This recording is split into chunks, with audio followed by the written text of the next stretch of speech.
그리고 후식으로 나오는 커피 정도죠. 그런데 우리 광야에 오게 되면 밥도 주고 하나님의 말씀도 듣고 아멘. 주고 하나님의 음성도 듣게 되고 아멘. 노래도 듣고 또 햇빛도 이렇게 오랫동안 주는 데가 어디 있어요. 여러분 지금 여기 앉아서 햇빛 지금 공짜로 전부 지금 많이 쪼이고 있죠. 예? 여기 지금 좋은 자리에 앉아가지고 있는 거예요. 예, 하나님이 우리에게 햇빛 주시고 공기 주시고 밥도 주시고 또 떡도 주시고 말씀도 주시고 하늘의 음성도 들려주시고 그리고 찬양도 들려주시고 참. 그리고 또 우리 여기 발레리노 여기 가끔 나와서 또 발레리나 춤도 추잖아요. 발레리노 밑에 미음을 붙이면 발레리나 밑에 니은을 붙이면 하여튼 춤을 어떻게 잘 추는지 모르겠어요. 우리는 하나님의 은혜와 사랑 안에서 기쁘고 즐겁고 행복할 수 있는 나날이 될 수 있기를 바랍니다. 하나님의 아들 예수님이 이 세상에 오셔서 지상생애를 사는데 마지막 한 주간을 사시고 오늘은 목요일은 이제 제자들과 마지막으로 성만찬 마지막 식사를 나누고 떡과 포도주를 가지고 상징적으로 설명을 하죠. 포도주를 들고 이것은 너희를 위해 흘리는 나의 피다 하면서 그 포도주를 가지고 새 언약의 피라고 말씀하죠.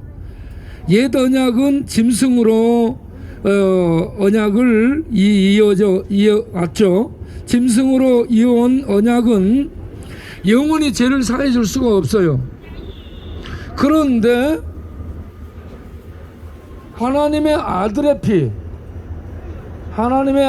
피로 영원한 새 언약을 맺게 되는데 아들의 피로 말미암아 죄사함을 받은 백성들이 영원한 하나님의 자녀, 하나님의 백성이 되게 하는 언약을 맺게 되는 피라라고 말씀하는 겁니다. 하나님이 언약을 맺을 때 증서로 하는 것도 아니고 돈 주고 교환한 것도 아니고 하나님의 피를 흘리셔서 언약을 맺으시며 언약은 하나님의 맹세를 하는 것인데 내가 내 아들의 피를 흘려서 죄를 씻어줄 테니 내 아들 예수를 믿는 자는 영원히 제상을 받고 내 백성으로 삼겠다는 것이 하나님의 새 언약입니다. 이거는 하나님이 맺은 언약이기 때문에 영원히 변함이 없다는 얘기입니다. 그래서 여러분들이 예수를 믿기를 바랍니다. 그래야만 하나님의 백성이 되는 거예요. 하나님의 백성 되면 영원히 하나님이 책임진다는 얘기예요. 자, 그런데 이 예수님께서 마지막 만찬을 하게 될 때에 제자들에게 이렇게 요한복음 13장 1절에 얘기합니다. 유월절 하루 전에 이런 말이에요. 유월절 하루 전에 예수께서 자기가 세상을 떠나 아버지께로 돌아가실 때가 이른 줄 아시고 세상에 있는 자기 사람들을 사랑하시되 끝까지 사랑하시니라. 아멘. 네. 유월절은 어디에서 비롯되냐면 이스라엘이 애굽에서 나올 때 그 밤에 1월 14일 밤에 양을 문턱에서 잡았어요. 그래가지고 그 피를 좌우와 위에 임방, 설주, 사방에 다 바르게 되죠. 그렇게 해서 피를 발라놓음으로 하나님의 심판이 그 집은 넘어가게 되는 겁니다. 이것을 구원이라고 말해요. 하나님의 심판이 넘어가는 것을 유월절 구원이라고 말씀을 하죠. 그런데 예수님이 어떤 분으로 오셨냐면 요한복음 1장 29절을 보면 예수님이 세례 요한 앞에 나오니까 세례 요한이 보라 세상 죄를 지고 가는 하나님의 어린 양이로다 라고 예수님을 세상죄를 지고 가는 하나님의 어린 양이라고 얘기합니다. 어린 양은 제물을 얘기해요. 여러분, 죄를 처리할 때에 어린 양, 짐승이라든지 황소라든지 아니면 죄값으로 금이나 은덩어리를 지불한다든지 아니면 능력 있으면 하늘의 별을 따다가 준다든지 이런 식으로 해서 죄값을 갚을 수 있을 텐데, 하나님은 그런 방식을 택하지 않고 하나님의 아들을 보내셔서 아들의 생명을 우리의 죄값으로 지불을 하게 되는 거예요. 이게 하나님의 사랑인 줄 아시기 바랍니다. 그래서 십자가를 보면 하나님이 우리를 얼마나 사랑하셨는가를 알 수 있습니다. 하나님이 세상을 이처럼 사랑하사 했는데, 하나님이 이처럼 사랑하신 이것은 오늘 요한복음 13장 1절에 끝까지 사랑하시니라 하는 말씀하고 연결됩니다. 끝까지 사랑하시니라, 이거는 뭐냐면 자기 목숨을 바쳐서 끝까지 사랑하셨다 하는 얘기입니다.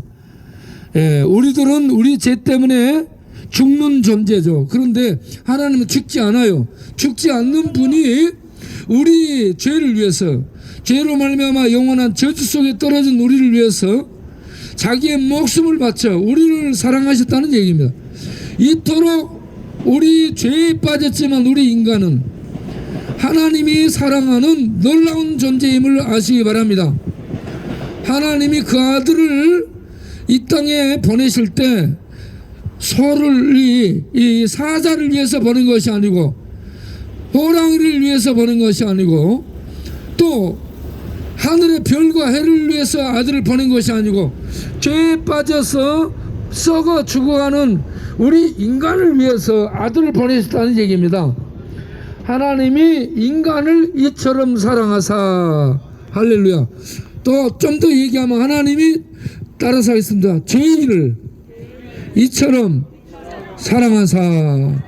우리가 다 의로운 자가 아니요, 깨끗한 자가 아니고 더러운 죄인인데, 더러운 죄인을 아들을 바쳐서 죽일 정도로 사랑하셨다. 이게 하나님의 사랑이시다. 그런데 십자가에서 예수님은 끝까지 하는 하나님의 사랑을 보여주셨다. 목숨 바쳐 우리를 사랑하는 하나님의 사랑을 보여주셨다. 이게 하나님의 사랑이다. 할렐루야. 여기에는 여러분 모두 다 예수님이 새 언약의 피를 흘리시고 영원한 하나님의 자녀가 되도록 하셨는데, 그 예수님은 하나님 앞에 드려지는 희생 제물로, 속죄 제물로 이 땅에 오셨고, 십자가에서 그 목숨을 바쳐 우리 죄인들을 사랑하는 목숨 바친 사랑을 이행해 주신 하나님이시다는 얘기입니다. 우리는 사랑할 수 없어요. 왜냐하면 죄로 말미암아 죽어버려야 되는 죽는 존재이기 때문에 사랑을 못해. 그런데 하나님은 안 죽는 분인데 그 목숨을 우리를 바쳐 끝까지 사랑을 이행하셔서 우리를 구원하시게 되는, 구원을 십자가로 이루시게 됩니다. 이 놀라운 하나님의 사랑을 여러분 믿으시길 바랍니다. 그리고 예수님이 13장 8절에 발을 씻어주죠.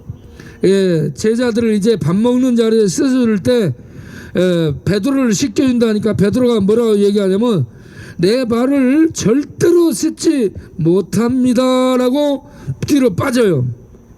그러니까 예수님이 뭐라고 얘기하냐면, 베드로야, 내가 너를 씻어주지 아니하면 너와 내가 아무 상관이 없느니라 라고 얘기했습니다. 여기서 상관하다 하는 단어는 유산을 물려받다, 땅을 물려주다 하는 이런 얘기입니다. 그런데 여기서 이 의미는 예수님을 믿어 예수님의 피로 죄 쓰심을 받지 아니하면 하나님 나라 상속받을 수 있는 자가 없다라는 얘기입니다. 여러분, 예수님을 믿음으로 예수 그리스도의 그 보배로운 피로 죄 쓰심을 받아 하나님 나라에 들어가는, 하나님 나라를 상속받고 하나님 나라에 들어가는 여러분 되시기 바랍니다. 그런데 여기에 이게 이 바람이 불어가지고 날아갔어. 상관이 없느니라, 너와 내가 상관이 없느니라, 이 말씀이 현재형으로 돼 있어요. 그래서 예수를 믿으면 죄 씻음을 받고 하나님의 나라를 상속받게 되는데 영원히 상속받는다. 영원한 현재로 상속받는다. 여러분, 이걸 이 하나님 나라를 상속받다 뺏기거나 잃어버리거나 그런 것이 아니고 영원한 상속자가 되는 겁니다. 여러분, 이러한 은혜를 하나님의 사랑으로 오신 예수께서 십자가로 이루셨습니다. 여기 있는 여러분, 밥도 드시고 예수를 믿으셔서 하나님의 새 언약 백성 되시고 예수의 피로 죄 씻음 받고 하나님의 나라를 상속받는 자가 돼서 영원히 하나님 나라에 들어가 사는 하나님 백성 되시기 바랍니다. 아멘. 아멘 한번 해보세요. 아멘. 예, 예. 아멘. 할렐루야. 오늘은 목요일 저녁 만찬하고 내일 예수님이 잡혀서 십자가에 못 박혀 죽임을 당합니다. 그러므로 구원을 이룹니다. 이런 우리 하나님을 여러분 예배하며 찬양하시길 바랍니다. 기도하겠습니다.